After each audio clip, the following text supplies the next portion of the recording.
அம்மா ഓ இந்த வீடு வச்சுட்டு எவ்வளவு ஆகி? ഒരു 6 വർഷമായി കാണാം സ്വാമി. അല്ല, ഈ വാസ്തു സംബന്ധമായിട്ട് വല്ല പ്രശ്നമുണ്ടോ? ஏய் பிரச்சனை ஒண்ணும் இல்ல. பாசிட்டிவ் எனர்ஜி இருக்குன்னு இந்த வீட்டுல ஒரு நெகட்டிவ் எனர்ஜி இருக்கு. ஒரு மினிட்.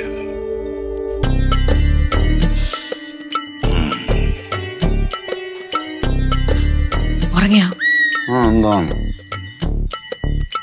അമ്മ? ചുമ്മാ പ്രാർത്ഥിക്കുക. അയ്യോ, നല്ല ഉറക്കം. എന്ത് ഉറങ്ങിയത്?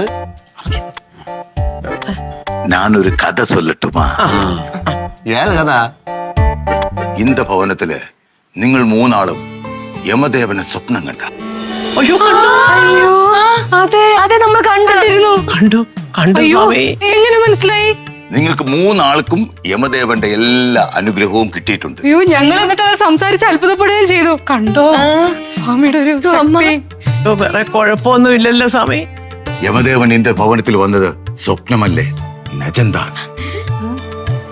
പക്ഷെ യമദേവൻ ഇവിടുന്ന് പോകുമ്പോൾ അദ്ദേഹത്തിന്റെ ഗത ഈ വീട്ടിന്റെ പരിസരത്ത് എവിടെയോ വെച്ച് മറന്നു. എവിടെ എവിടെ അത് എവിടെ മറന്നു വെച്ചത്? നമുക്കത് കൺകളാൽ കാണ മുടിയാത്. കാലൻ വീണ്ടും വരും. എന്തിന്? ഗതയെടുക്കാൻ. അപ്പോ ഒരാളെ കൂടി തിരിച്ചു പോകുമ്പം കൊണ്ടുപോകും. അമ്മയുടെ രണ്ടാമത്തെ മകൻ. അനിയൻകുട്ടൻ. എന്റെ മോൻ സ്ഥലത്ത് പോലും ഇല്ല സ്വാമി. അവനങ്ങ് ദുബായി കിടക്കുക. കടവുളെ രക്ഷപ്പെട്ടു. പക്ഷേ മകനെ പോലെ സ്നേഹിക്കുന്ന ഒരാളെ കൊണ്ടുപോകും. അയ്യോ, മുത്തുവണ്ണൻ. ഞാനാ? ഞാൻ പോവില്ല. സ്വാമി പറഞ്ഞ അച്ചട്ടാ. അതും 1 മാസത്തിനകം. 1 മാസം കൂടെ ഉള്ള മുത്തോണ്ട് നമ്മളെ നിങ്ങൾ എന്തോ പിള്ളേരെ ചുമ്മാ അവനായിട്ട് വരട്ടാതെ. കൊച്ചമ്മ, ഞാൻ പോവില്ല. നീ ചുമ്മാ വിഷമിക്കാതെ. സ്വാമിയല്ലേ മുമ്പിൽ ഇരിക്കുന്നത്. താനാകണം 1 മാസം കണ്ടിപ്പാ കൊണ്ടുപോയി. അല്ല സ്വാമി, ഞാനൊരു കാര്യം ചോദിച്ചോട്ടെ. സ്വാമിക്ക് ഇത്രയും വലിയ പാണ്ഡിത്യമുള്ള ഒരു മനുഷ്യനല്ലേ, ഇതിനൊക്കെ ഒരു പ്രതിവിധി ഉണ്ടാവില്ലേ സ്വാമി? പരിഹാരമുണ്ടമ്മ. 16ാമത്തെ വയസ്സിൽ മരിക്കുമെന്ന് പറഞ്ഞ മാർക്കണ്ഡേയന് യമദേവൻ ആയുസ് നീട്ടിക്കൊടുത്തില്ലേ? അതാണ്. അതുപോലെ നിരീശ്വരവാദിയായ നിനക്ക് ഇതിന് രക്ഷപ്പെടണമെങ്കിൽ ഒരുപാട് ചെലവ് ചെയ്യേണ്ടി വരും. നടക്കട്ടെ നടക്കട്ടെ നടക്കട്ടെ, അത് നടത്ത്. ഞാൻ അപ്പോഴേ പറയാം, വല്ലപ്പോഴും ഒക്കെ ഭഗവാനെ ഒന്ന് ആത്മാർത്ഥമായിട്ട് വിളിക്കണേന്ന്. വേണവിടെ. അല്ല, അത് പോട്ടെ. പൂജകൾ എന്ത് വേണേലും നമുക്ക് ചെയ്യാം. എന്താ ചെയ്യേണ്ടതെന്ന് സ്വാമി പറഞ്ഞാ മതി. ഒരു 1-1.5 ലക്ഷം രൂപ. കൊച്ചമ്മ, എങ്ങനെയെങ്കിലും കൊടുക്കണം കൊച്ചമ്മ. എന്റെ ശമ്പളത്തിൽ നിന്ന് ഇൻസ്റ്റാൾമെന്റ് ആയിട്ട് ഞാൻ തന്നെ തീർത്തേക്കാം. അല്ല, അത് ഇൻസ്റ്റാൾമെന്റ് ആയിട്ട് തരുന്നിടം വരെ നമ്മളൊക്കെ ഇരിക്കണ്ടായോ? കുറച്ചുകാലം പിടിക്കൂല്ലേ അത്? എങ്ങനെയും കൊടു കൊച്ചമ്മ. ശരി, പോട്ടെ. എന്തെങ്കിലും ആട്ടെ, നീ വെപ്രാളപ്പെടാതെ. രൂപ ഞാൻ തരാം. സ്വാമി അതിനുള്ള ഏർപ്പാട് ചെയ്താട്ടെ.